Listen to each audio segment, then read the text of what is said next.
Bonjour tout le monde, bienvenue à cette séance ordinaire du Conseil du 5 octobre 2020. Chacun des membres du Conseil des employés municipaux présents vont se nommer individuellement. Donc, Christian Massé, maire. Nicolas Turcotte, conseiller district numéro 1. Mario Côté, conseiller district numéro 2. André Courtemont, district numéro 3. Lorraine Denis, district numéro 4.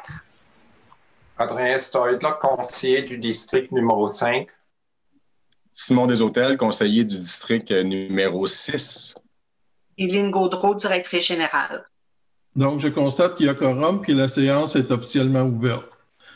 Sur la recommandation du ministre de la Santé et des Services sociaux de ne pas socialiser pendant 28 jours afin de protéger la santé de la population, il est permis au Conseil de siéger à huis clos. Donc, il est proposé que la présente séance soit tenue par vidéoconférence. Quelqu'un propose? Madame Denis? Donc, on va passer à la lecture de l'ordre du jour. Madame Gaudreau? Alors, au point 1, ouverture de la séance et présence. Au point 2, adoption de l'ordre du jour. Au point 3, adoption des procès-verbaux. Alors, 3.1, la séance ordinaire du 8 septembre 2020. Point 2, séance extraordinaire du 21 septembre 2020. Et point 3, séance extraordinaire du 28 septembre 2020. Au point 4, première période de discussion et de questions. Point 5, adoption de la liste des comptes à payer au 30 septembre 2020. Point 6, la correspondance. Au point 7, avis de motion du règlement numéro 327-09-2020, modifiant le règlement numéro 326-06-2020. Au point 8, les résolutions. 8.1, projet d'ingénierie MRC-FQM. 8.2, système de carte magnétique, centre communautaire. 8.3, attribution du contrat pour la collecte des ordures ménagères. 8.4, appel d'offres pour vidange de fosses septiques. 8.5, cession de terrain à domaine du Boisé. 8.6, achat des lots numéro 1 824 762 et 1 824 771 du Cadastre du Québec. 8.7, résolution concernant le changement de bénéficiaire auprès du ministère de l'Éducation, des Loisirs et du Sport. 8.8, demande au programme Nouveau Horizon. 8.9, implantation de structures permanentes par la FADOC dans un parc municipal. 8.10, location des locaux au centre communautaire. 8.11, demande pour l'assistance des pompiers de la Régie des incendies pour la fête de l'Halloween. Au point 9, deuxième période de discussion et de questions. Et au point 10, levée de la séance. OK. J'aimerais ajouter le point 8.12, appui à la FQM concernant la loi 67.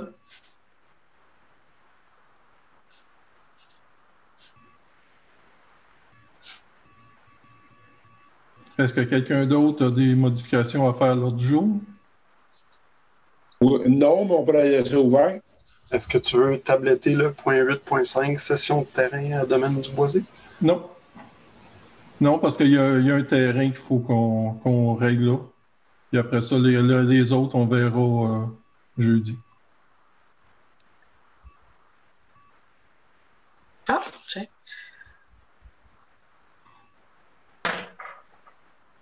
À moins que ce soit plus facile, Lynn, de le rayer et de le mettre jeudi. Ben, ce serait peut-être plus simple, effectivement. OK. Donc, on enlève le point 8.5. D'autres changements? Quelqu'un propose? Propose. Monsieur Deshôtels? Deshôtels. Donc, on passe au point suivant, qui est l'adoption des procès-verbaux. Donc, adoption du procès-verbal de la séance ordinaire du 8 septembre. Quelqu'un a des questions, des commentaires? Quelqu'un propose? Moi, je le propose. Monsieur Côté. Procès-verbal de la séance extraordinaire du 21 septembre 2020. Quelqu'un propose ou il y a des changements? Bon. Monsieur Courtemanche. Puis, procès-verbal de la séance extraordinaire du 28 septembre 2020. Des changements ou quelqu'un propose? Je propose. Monsieur Desautels. Donc, on passe à la période de questions. J'avais une question qui était le lignage pour les cyclistes, qui est venu d'un citoyen. Présentement, c'est le lignage pour les cyclistes, mais sur la 222-243. Présentement, il n'y a pas de place précise pour que les citoyens passent à bicyclette. Je sais que la MRC, il y a un gros projet de construction de nouvelles pistes cyclables à travers toute la MRC. On est dedans. Le plan directeur devrait sortir au mois d'octobre ou novembre. Puis avec ça, on va savoir plus où vont se diriger les pistes cyclables. Donc, où devraient passer les cyclistes à Racine. Avec ça, on pourrait faire une demande au MTQ parce que c'est eux autres qui font le lignage. Puis tout ce qu'on peut faire, nous, c'est faire la demande au MTQ. C'est tout. Il y a une autre question sur le règlement d'emprunt. C'est M. Marc-André Paré. Je ne sais pas s'il est là et il veut dire sa question. Il n'est pas là ce soir. Il n'est pas là? Non. Donc, la question était concernant le règlement d'emprunt. C'était sur combien de temps? Le règlement, il est sur 10 ans. Le montant de l'emprunt, on ne l'a pas encore. Parce qu'on n'a pas reçu encore tous les montants finaux de la construction de la Grande Ligne et de Maricourt. Parce que le règlement d'emprunt est pour les deux routes. On a eu une subvention de 1 585 000, je crois. Puis là, le projet est rendu aux environs de 1 800 000. À peu près, là. Mais il n'est pas finalisé. Donc, l'emprunt, ça donnerait environ un impact sur les citoyens de 15 à 20 000 par année. C'est ça l'impact financier là, qui serait pour les citoyens, selon le... Comment je pourrais dire ça? Selon le taux de taxe qu'on va appliquer à chaque année. Moi, je n'avais pas d'autres questions des citoyens. Madame Bruno et M. Brien. Bon, ben, Madame Bruno, allez-y. D'accord. Ma première question portait aussi sur ce règlement d'emprunt-là. L'avis de motion qui était le seul sujet à l'ordre du jour de cette séance qui a duré moins de 2 minutes. Ça aurait été bien que, M. Maire, que vous nous donniez un peu de détails sur ce règlement d'emprunt-là, mais j'ai bien compris votre réponse à M. Paré. C'est pas, dans le fond, une somme de 1,9 million qui va s'ajouter au projet. Non.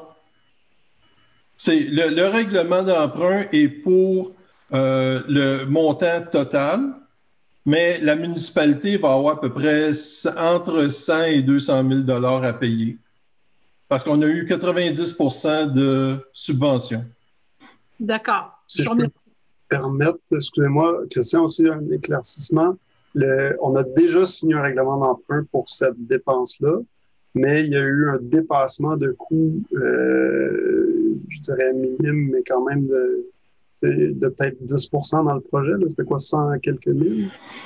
Oui, 140. Donc, on l'augmente de 149 000. C'était ce dépassement de coût-là qui demandait qu'on re-signe un nouveau règlement d'emprunt pour aller pallier au coût total du projet. D'accord. J'aurais une deuxième question, tant qu'à parler des chemins. J'ai vu dans la liste des dépenses qu'il s'est dépensé plus de 5 000 $ pour le nivelage. Bon, moi, je me demande, je ne suis pas ingénieur civil, mais je ne comprends pas que la niveleuse soit passée 2 fois depuis le début de l'été sur le chemin des Marais alors qu'il était parfait. Aucun trou, il était stable, il n'y avait pas de poussière, il n'y avait rien.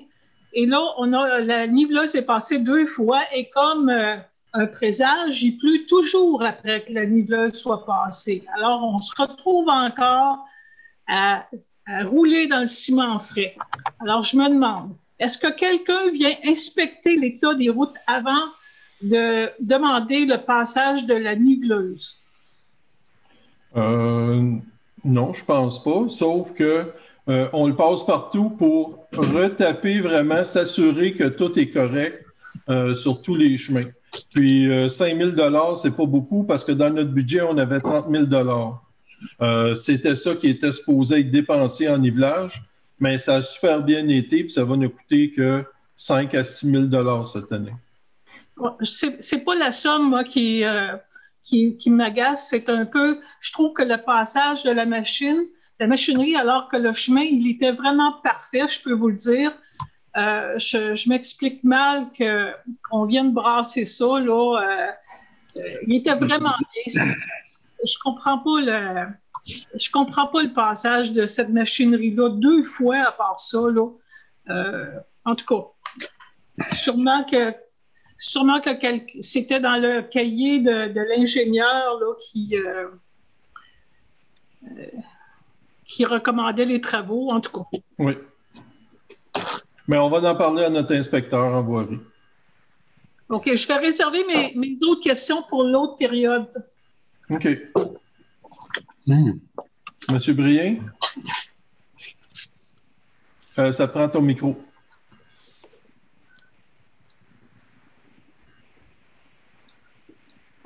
Ça fonctionne-tu? Oui, Oui. OK. Moi, c'est au sujet du chemin Maricourt et des cuves juste avant chez Walter Morneau. Je croyais qu'en refaisant le chemin, on aurait pensé de corriger ces croches-là qui, depuis je ne sais pas comment d'années, on a changé la ligne électrique dans le but d'améliorer le chemin. Et là, on a refait le chemin au même endroit, puis on a empiré la situation en remontant le chemin, en rétrécissant le chemin. Le chemin est large, il est beau, puis là, quand on arrive dans les curves, ça rapetisse. Et actuellement, je pense que 2 10 roues ont de la misère à se croiser dans ces curves-là. On ne voit pas à cause de la pente et tout ça. Et c'est devenu plus dangereux que ce que c'était auparavant. Et je me demande comment ça se fait que ça n'a pas été pensé de juste le redresser, là. Vas-y. Dans un premier temps, on a eu une subvention du RIRL pour le faire, ce chemin-là.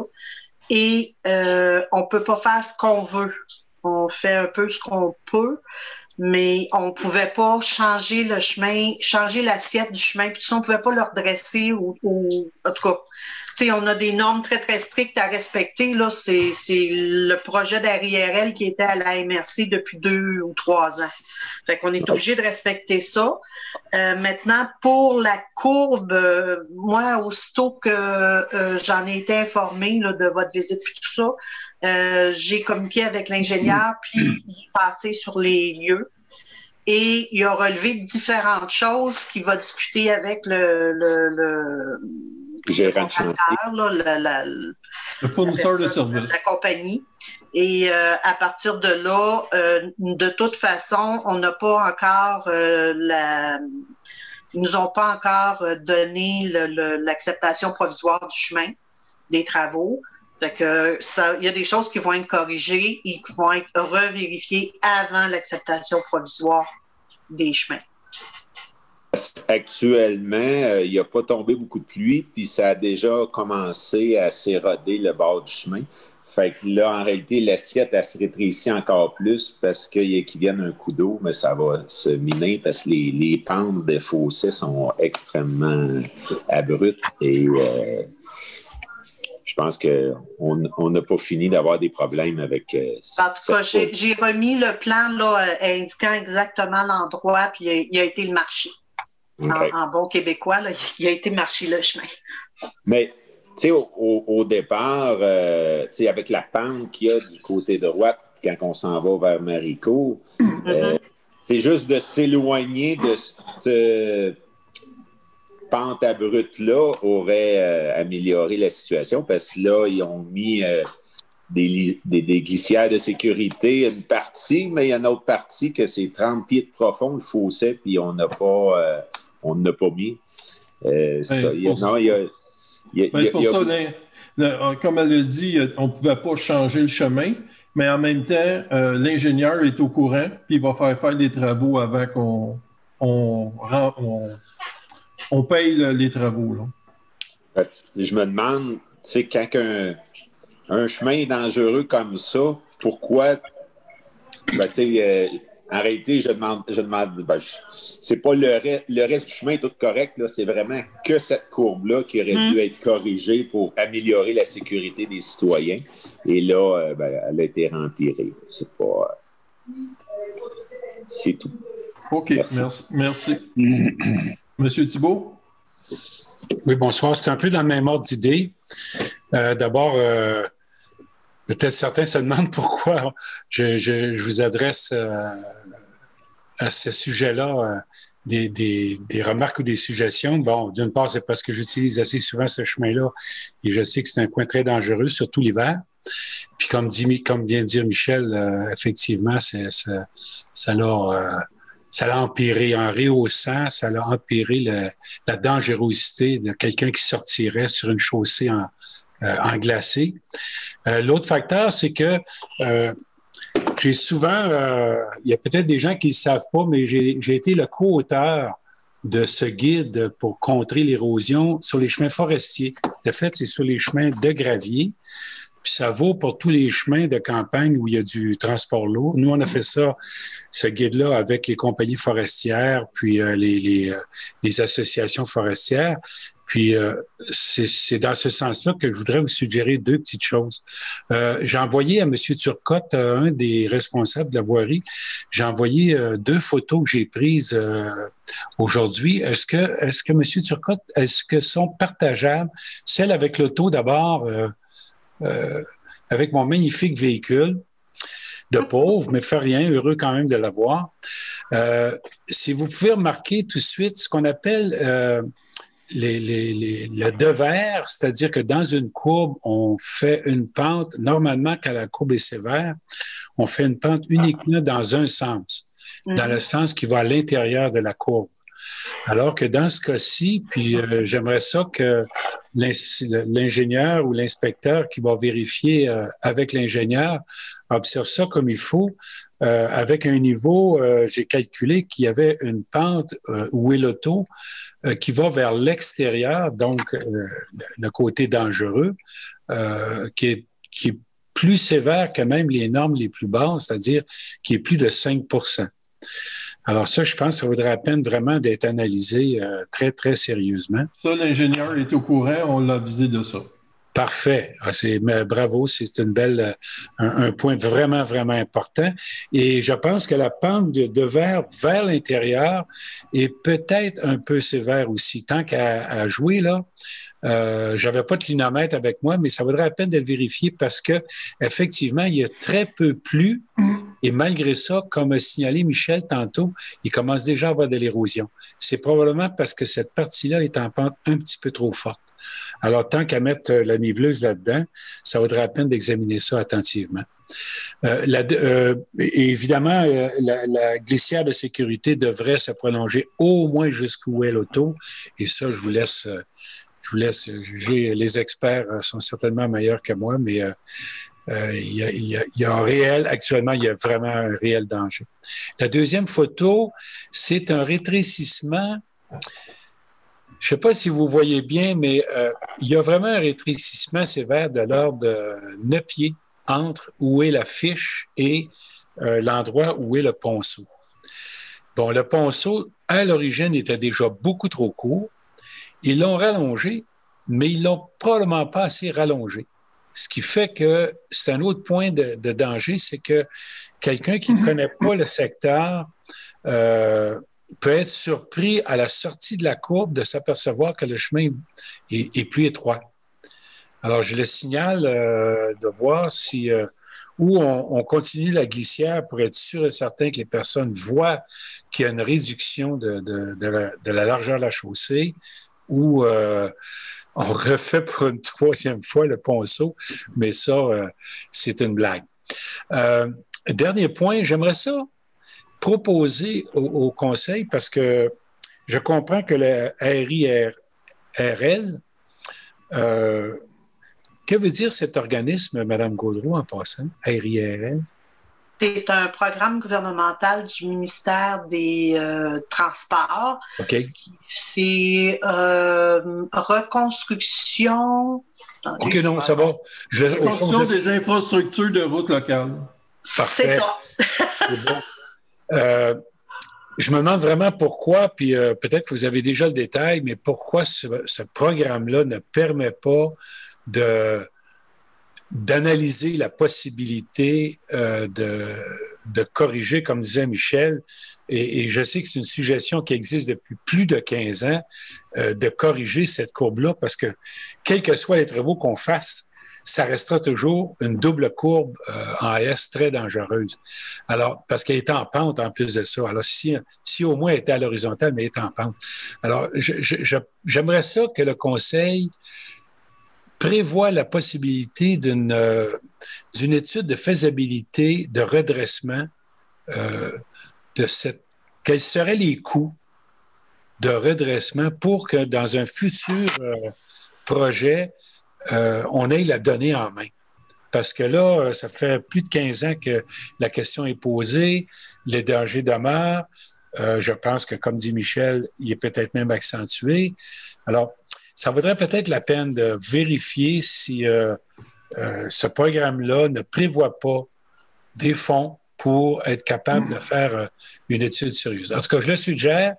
J'aimerais ça que ce soit signalé à l'ordre du jour dans le compte-rendu que moi, comme citoyen, je demande au Conseil de vérifier la possibilité de faire cette étude de faisabilité. Suggestion. Merci. Merci beaucoup. Il n'y a pas d'autres questions? Monsieur Turcotte? Je n'en vois pas d'autres. OK. Donc, on passe au point 5. L'adoption de la liste des comptes à payer au 30 septembre.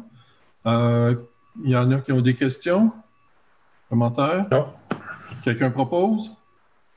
Monsieur Côté? Pour la correspondance, est-ce qu'il y en a qui ont des questions?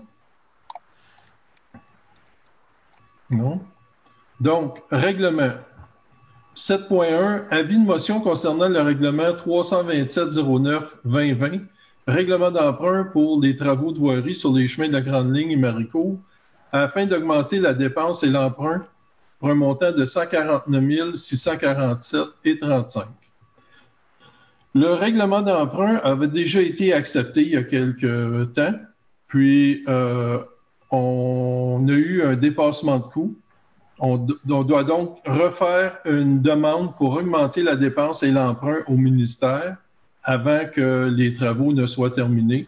Donc, on rajoute un montant de 149 647,35, puis on devrait recevoir la réponse du ministère au mois de décembre. La subvention, va-tu monter, tu penses aussi, non? Hein? Non, la subvention ne bouge pas. Okay. C'est la part de la municipalité qui augmente. Oh. Donc, quelqu'un propose? Madame Denis? Résolution. Projet d'ingénierie MRC FQM. La FQM a mis en place un service d'ingénierie en infrastructure pour accompagner les municipalités qui désirent retenir ce service-là par la MRC. Il y a un bureau qui était de Windsor, qui est à l'ancienne cour municipale.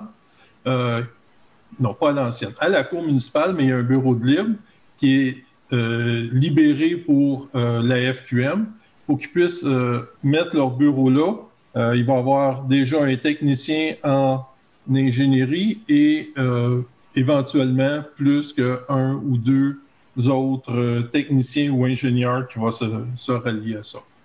Le dernier au dernier conseil, non, c'est pas au conseil, c'est à la... Oui, c'est au dernier conseil qu'on a fait ça. Il y a eu, c'était de savoir est-ce qu'on allait ou non avec la MRC dans ce projet-là.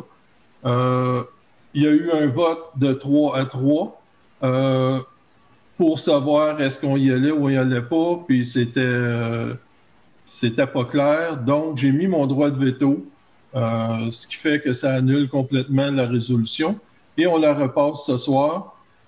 Puisque après mon droit de veto, je me suis renseigné plus en profondeur avec la MRC et le service d'ingénierie.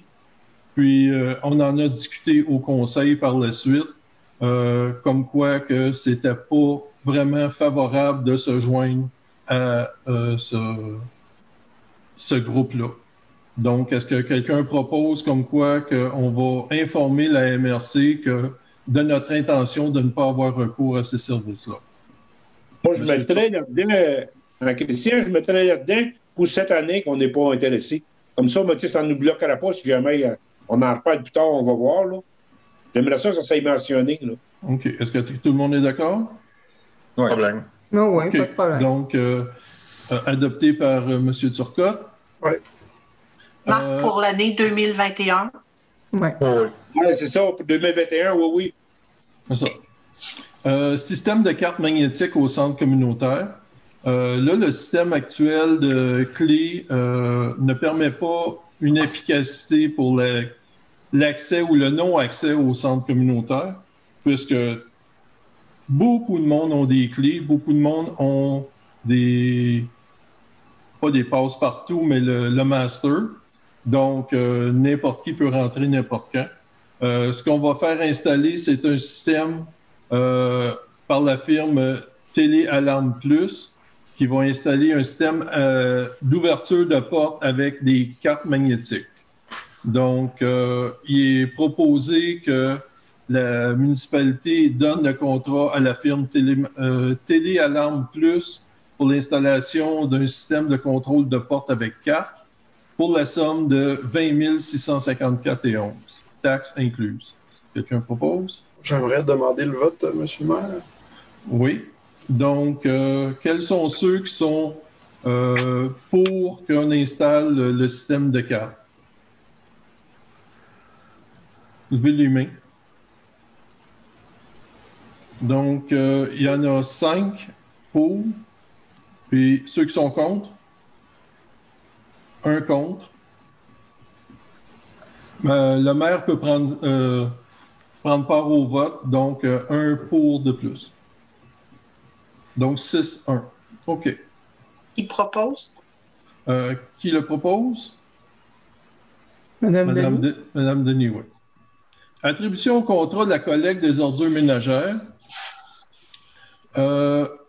On a été en soumission sur le SEAO pour avoir plus de soumissionnaires. Les soumissions qu'on a reçues étaient très hautes. On en a reçu on n'a pas reçu de la régie intermunicipale par le SAO. On lui a demandé à part. Puis, c'est avec la régie intermunicipale des hameaux qui est le moins cher. Je voudrais revenir un peu en arrière au début de notre mandat. Nous avions signifié notre intention de diminuer la collecte des ordures. Donc, on a passé des collectes une fois aux 2 semaines à une fois aux 3 semaines. Puis, on avait dit qu'éventuellement, on s'en irait une fois par mois. Donc, on est rendu là. Les collectes, le contrat va se faire pour une durée de 3 ans à 12 collectes par année, donc une fois par mois, avec 2 collectes des gros déchets pour les sommes de l'année 2021 à 49 000, 2022 à 49 980 et pour l'année 2023, 50 980. Quelqu'un propose? Monsieur Turcotte? Est-ce que je pourrais ajouter un petit point d'information? Excusez-moi. Oui. Je demande la parole souvent. Je veux juste rajouter qu'on a discuté beaucoup au conseil de cette décision-là. Ce n'est pas une décision qu'on a prise à la légère, puis que Je voulais rappeler qu'on est dans un contexte parce que les coûts d'enfouissement sont très élevés et de plus en plus élevés. En essayant de garder un taux de taxe de déchets le plus raisonnable possible pour nos citoyens, qu'on a décidé de réduire la fréquence de déchets. On a vu que ça avait réduit beaucoup le tonnage de déchets on avait pris cette décision-là il y a quelques années. Moi, j'aurais une précision. Merci. Oui. Je voudrais savoir s'il y a une personne, mettons, ça ne marche pas avec un bac, il peut s'acheter un autre bac, il peut ramasser 2 bacs au mois à place. Oui.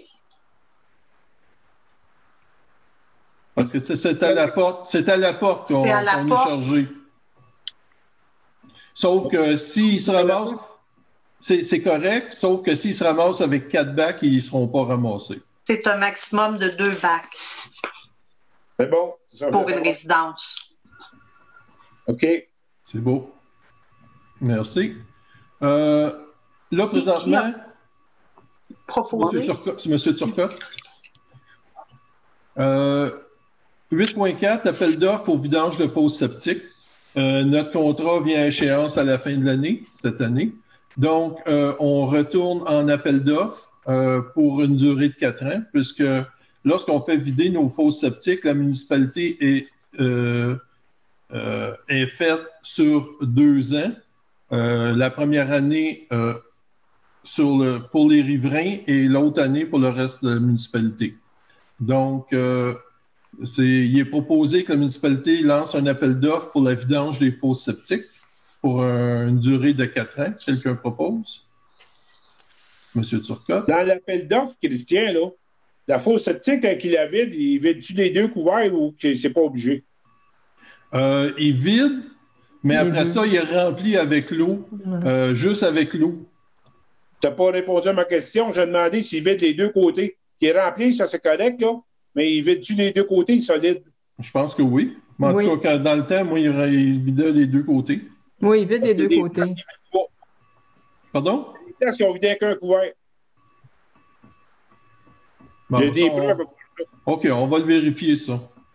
C'est pour ça que j'aimerais, dans l'appel d'offres, ça s'est mentionné que je suis d'accord qu'il retourne le liquide, je suis bien d'accord avec ça, là, mais qu'il viderait les solides, c'est les 2 côtés, là, qu'il viderait les 2 côtés. Là. J'aimerais que ça soit mentionné dans l'appel d'offres. OK. Dans le devis. Oui. Oui, dans le devis, oui. Je vais proposer l'appel d'offres. OK. Donc, point 8.5, cession du domaine de terrain à domaine du boisé est annulé. Il va se faire la prochaine fois. Point 8.6, achat des lots du cadastre du Québec. Les loisirs de Racine nous ont fait une offre pour l'achat de la surface multifonctionnelle et des 2 terrains des loisirs. Nous avons répondu à l'appel d'offres avec le même montant de 122 675, mais en mettant les conditions plus claires, et ça a été accepté par les loisirs. Donc, ce que l'on propose, c'est d'autoriser le maire, moi-même, et la directrice générale, Lynn Gaudreault, à signer tous les documents nécessaires pour le transfert de propriété des 2 terrains. Quelqu'un propose? J'aurais une question. Oui.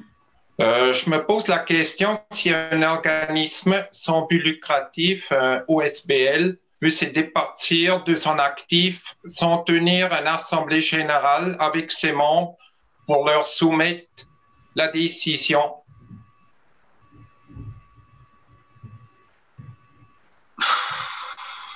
Je pourrais pas dire.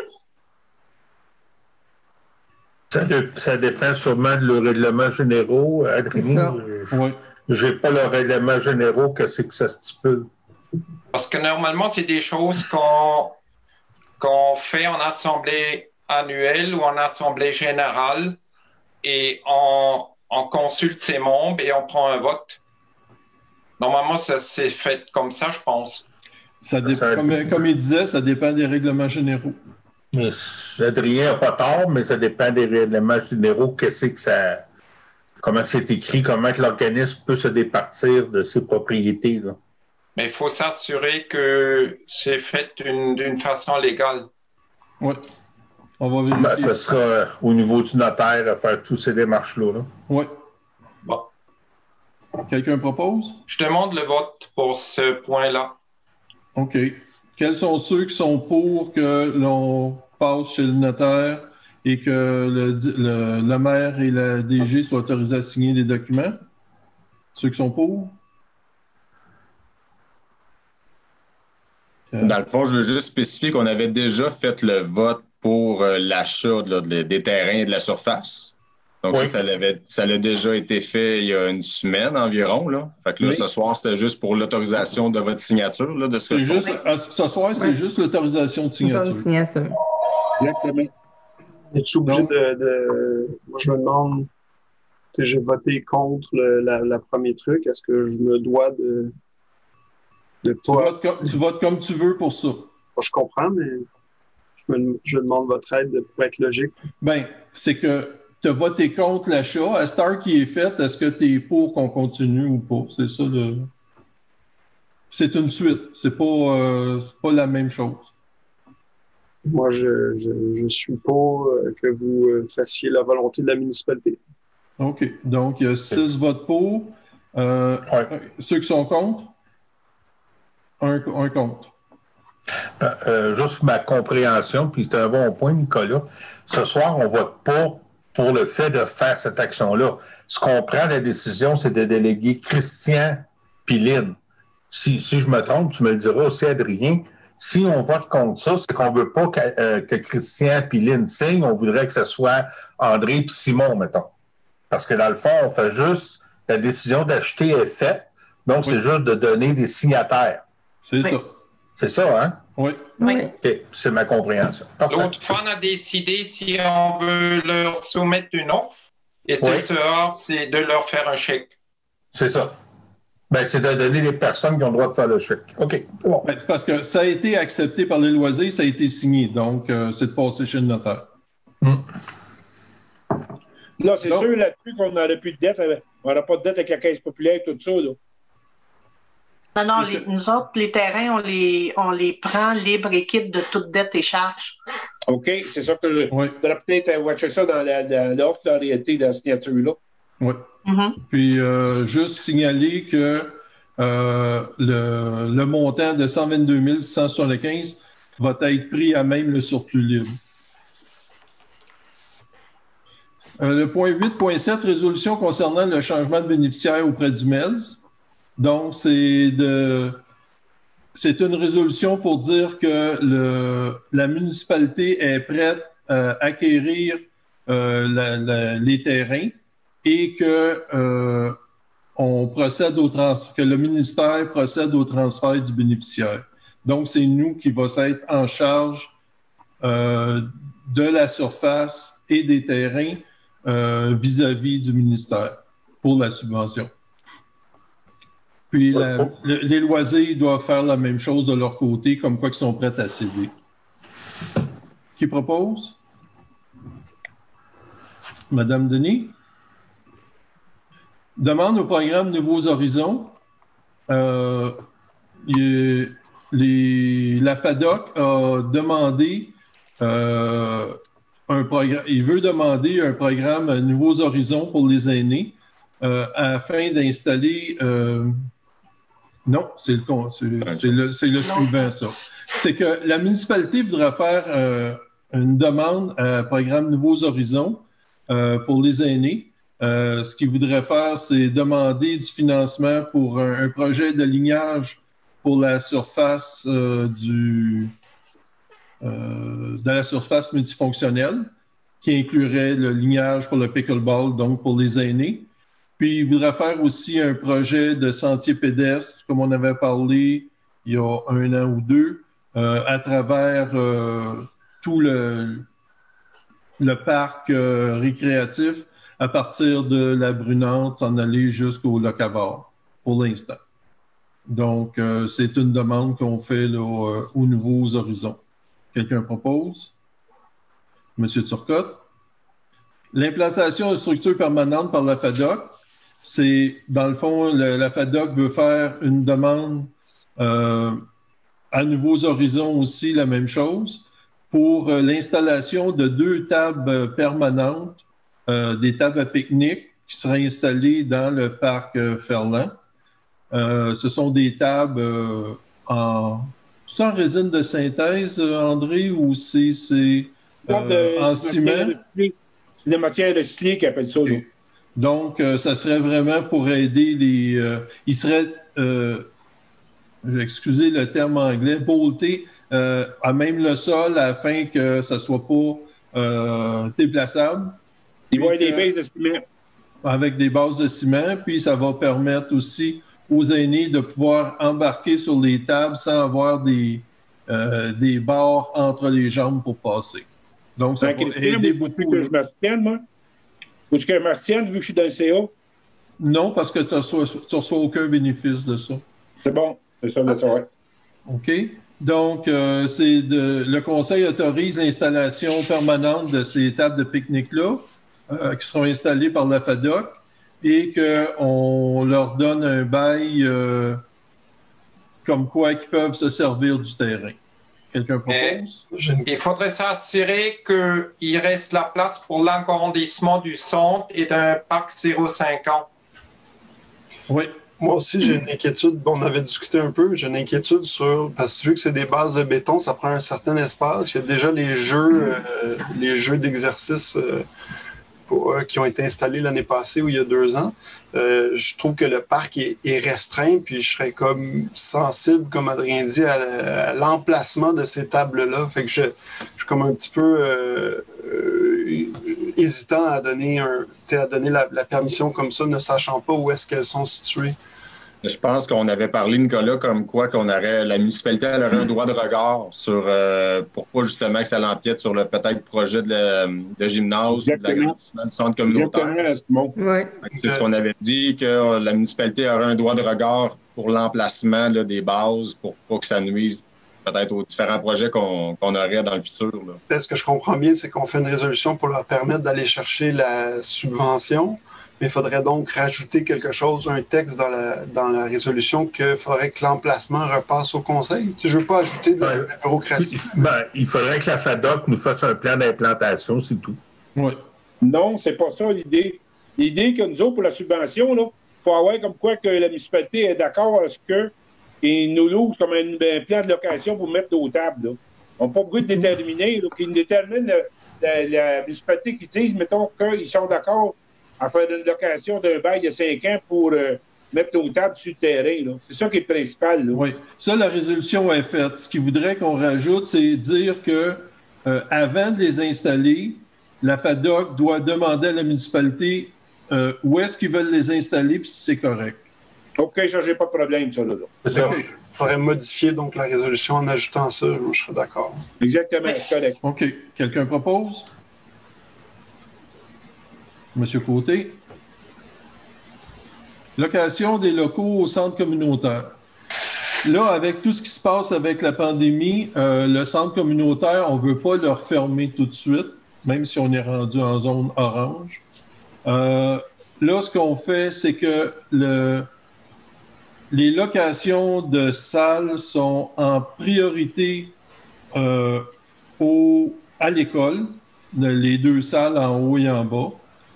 Par contre, pour toutes les autres, comment je pourrais dire ça, les autres réservations, ils vont se faire au fur et à mesure, mais la résolution est pour autoriser la directrice générale à faire la gestion de la location du centre communautaire, mais en respectant les normes de la santé publique et les capacités des effectifs de la municipalité pour faire respecter ces normes-là. Donc, elle va suivre ce qui se passe dans les normes de la sécurité publique et elle peut annuler des locations advenant qu'elle soit obligée de le faire. Quelqu'un propose? Je trouve ça intéressant, mais il n'y a pas le point de la priorisation de l'école dans la résolution. Il faudrait comme dans l'ajouter, peut-être dire... Oui, je l'ai pris en note pour la corriger, effectivement. Okay. Le premier attendu, ça va être ça. Parfait. Et est-ce qu'il y avait aussi le point pour l'exclusivité, je pense, du service de garde pour la salle en bas, là? C'est ça, ça va être qu'il va y avoir priorité à l'école pour en haut et l'exclusivité de la salle chaîne, je pense que c'est en bas. En bas, c'est érable. Érable pour je le mettrais pas. Si ça vous dérange pas, je ne le mettrais pas parce que le maître nous obligerait à refaire notre résolution pour la relouer. En marquant que c'est toi, Aline, qui priorise l'école, tu es capable de faire de mettre en application ce désir-là du conseil sans être obligé de revenir faire une résolution plus tard. Effectivement. Moi, je ne le marquerai pas, ça. Tout le monde est d'accord? Oui. Qui propose? Monsieur Courtemanche.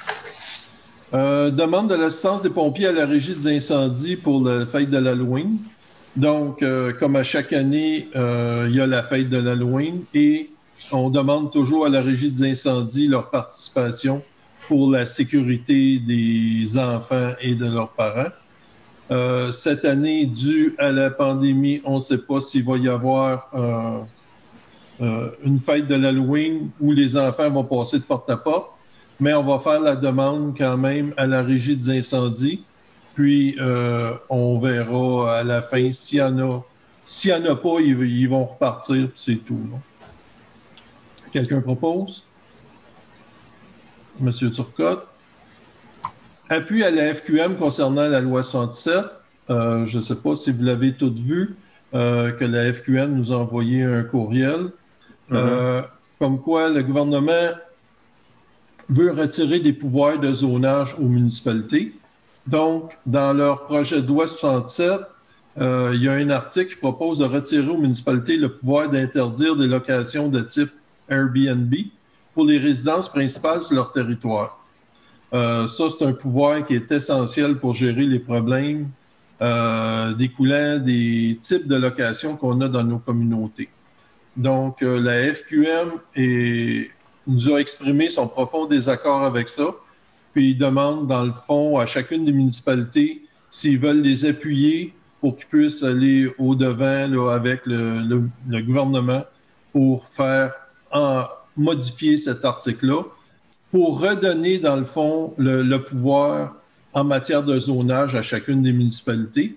Puis, ça va aussi redonner aux citoyens la capacité de se prononcer sur la réglementation dans leur milieu de vie.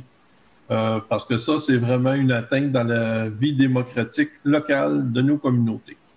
Donc, est-ce que quelqu'un propose? Monsieur Stadler? On est rendu à la deuxième période de questions. Je pense que Mme Bruno avait une question. Une ou deux questions? Puis je fais avant que Mme Bruno commencer. Les autres participants du public qui sont là, si vous avez des questions, je vous invite à juste me faire un petit signe dans le chat, là, puis je ferai apparaître votre caméra. Oui, Mme Bruno? Oui, d'accord. Le lecteur de carte magnétique que vous désirez installer au centre communautaire, est-ce qu'il va nuire à l'accès au défibrillateur? Non, parce que la porte à l'entrée devrait toujours rester ouverte. D'accord. Oui, parce qu'il y a beaucoup de choses. Il y a le défibrillateur, mais il y a beaucoup d'autres choses qui sont de nature publique qu'on veut laisser dans l'entrée du centre communautaire. D'accord. Ma dernière question, c'est au sujet des panneaux ou du panneau d'affichage de vitesse pour lequel vous avez acheté une remorque. Oui. Vous en avez acheté combien de ces panneaux-là? Le panneau, on en a acheté un. Bon. Et on va l'installer quand? Il a été installé depuis longtemps. Il a été installé sur la grande ligne. Il a été installé sur le rang 1. Puis là, il s'en va sur le chemin Gion-Bombardier. OK. Moi, c'est drôle. Je pensais qu'il était sur les deux... qui aurait pu être sur les principaux axes d'accès à Racine, comme la 222 ou la 243, où la vitesse est quand même assez élevée des fois. Là. Oui, mais la police est toujours là. Là, ce qu'on essaye de faire pour l'instant, c'est d'essayer de déterminer sur les petites routes, les routes locales, s'il y a trop de vitesse, Puis on va avoir beaucoup de données. Puis avec les données, on va pouvoir aviser la police. Est-ce que vous pouvez aller faire des rondes là pour diminuer les vitesses? Mais oui, on va le mettre aussi sur les grands axes. Là, ça va venir. Mais on en a juste un. Fait que, on les place là. Ça va être, mettons, à peu près au mois ou aux 2 mois là, qu'on les déplace. Donc, ça va venir sur les grands axes, mais ce n'est pas pour tout de suite. OK. Je vous remercie. J'ai terminé mes questions. Merci beaucoup. J'avais une question, je ne sais pas si je peux la poser à ce moment-ci. Vas-y. Il y a plusieurs mois, on avait mandaté une firme pour développer le projet d'égout dans la rue Arès, secteur voie ferrée. Je me demandais si on avait des nouvelles de notre consultant. Je pense qu'on a nommé un 2e consultant. Je ne sais pas si on a eu des... Je me demandais si on avait des nouvelles dans ce dossier-là. Lynn? Non, pas encore, mais comme je dis, je l'ai relancé. Puis comme tout va à vitesse grand V avec le COVID, puis tout le monde travaille chez eux, on a beaucoup de plaisir. Mais c'est pas un dossier quand qui est ils sont mort. chez eux. Mais le projet n'est pas mort, par exemple. Non. On veut vraiment que ça s'aboutisse. Je me le faisais demander, je vais passer la question. Une autre question aussi pour le bénéfice des autres. Je demandais à Aline avant le conseil si on a mandaté quelqu'un pour trouver des fuites dans le réseau d'aqueduc. Je me demandais s'il y avait des nouvelles si on avait trouvé les fuites là, qui expliquaient la grande consommation d'eau au village. Ah, ben, c'est parce que je t'ai répondu.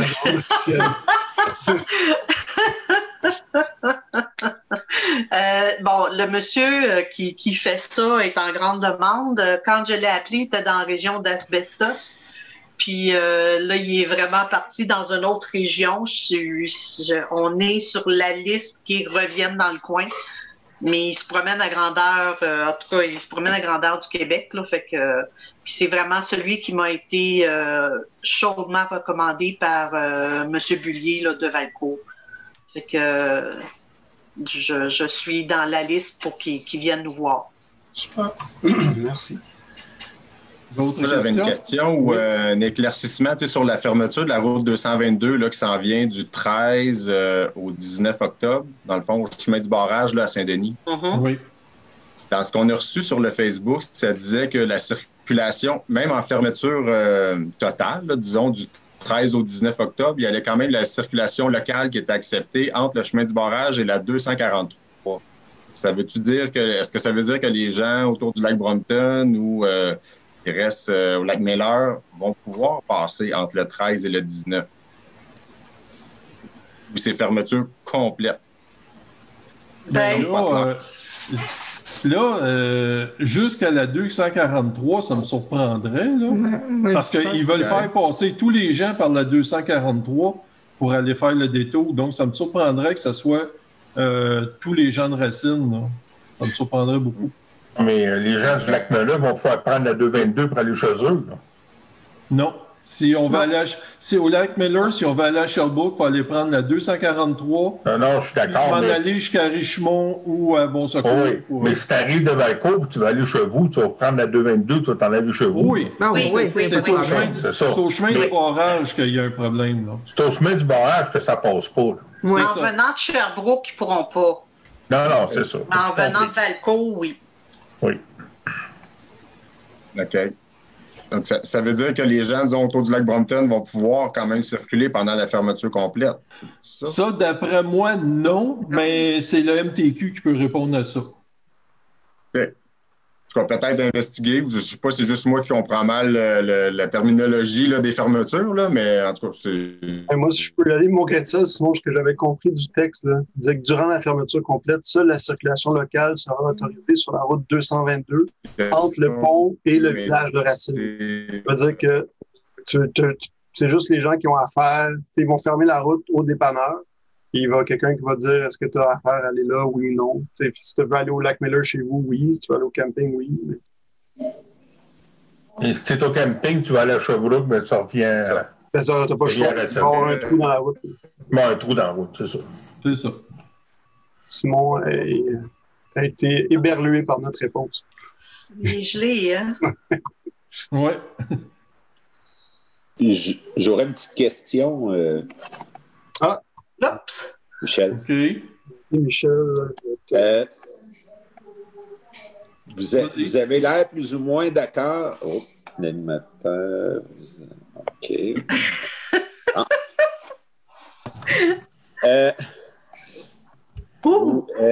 Vous avez l'air plus ou moins d'accord pour utiliser les services d'ingénieurs de la MRC. Pour quelles raisons?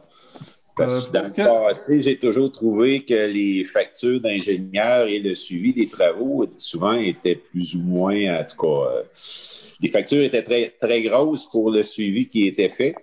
Et je trouve que c'est une bonne chose que les MRC, justement, travaillent pour avoir des services d'ingénieurs indépendants, si on veut. OK. Je peux te répondre à ça. Premièrement, on a un très bon service avec notre ingénieur de XP qui fait un très bon suivi. Pas obligé de me mettre si gros que ça. Excuse-moi. Puis, ça va super bien. Puis, lorsqu'on a eu le contrat pour... pas le contrat, on a pu avoir la subvention du RIRL, c'est parce que notre ingénieur et notre directrice générale ont pu régler tout ce que le ministère demandait en dedans de 48 heures, puis on a pu avoir la subvention. Sinon, qu'est-ce qui arrive avec le bureau de projet de la MRC? C'est que lorsqu'on fait notre budget et on marque les projets qu'on veut faire pendant l'année, on les soumet à la FQM au mois de février, puis ils ont 60 jours pour nous dire s'ils vont faire les projets ou pas, s'ils vont être capables de les réaliser ou pas.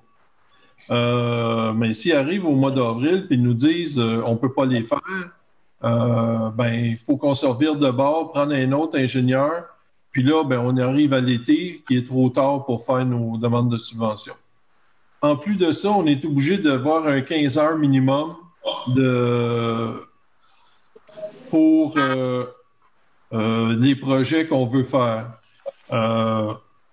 Mais si on n'utilise pas de l'année, c'est comme, comment est-ce qu'on appelle ça, là, une cote-part que l'on paye, parce qu'on est obligé de le payer quand même.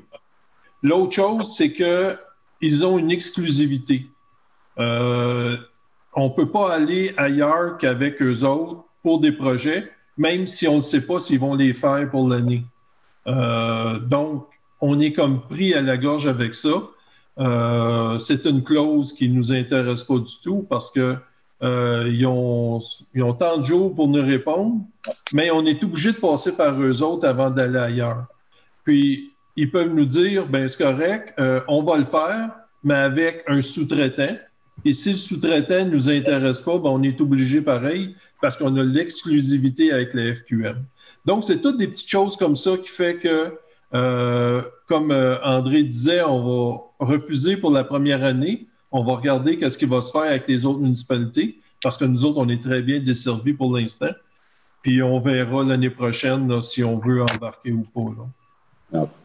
Parce que je connais d'autres municipalités MRC qui ont justement des ingénieurs, 2-3 ingénieurs pour une MRC. Et c'est ça, ça a l'air de bien fonctionner. Et puis, ils sauvent des coûts là, parce que les frais sont moindres là, que lorsqu'on engage les ingénieurs. Mais il y avait des conditions comme moi. Mais ça, j'étais pas au courant qu'il y avait autant de conditions, là, mais en tout cas, il faudrait que je rejase avec les gens les MRC qui fonctionnent comme ça, là, mais je trouve que c'est ça, ils en ont mis plus que... Vous avez raison, probablement d'être... On était 3 conseillers, Michel, qui trouvaient l'idée, le concept intéressant, puis en creusant, en regardant justement les conditions, on s'était très alliés à l'idée que c'était pas intéressant. Il y avait trop de restrictions, il y avait trop de l'exclusivité était inacceptable, je trouve, dans un monde où est-ce qu'on doit se tourner rapidement de bord pour avancer des projets. Puis justement, l'exemple de la subvention de plus d'1 million qu'on est allé chercher, c'est quelque chose qui vaut la peine. Merci. Bienvenue. Est-ce qu'il y a d'autres questions? OK. Donc, on passe au point 10, lever de la séance. Qui propose? Là, je ne vois plus personne. Là, fait que... c'est ça. Monsieur Turcotte. Donc, merci beaucoup. À la prochaine.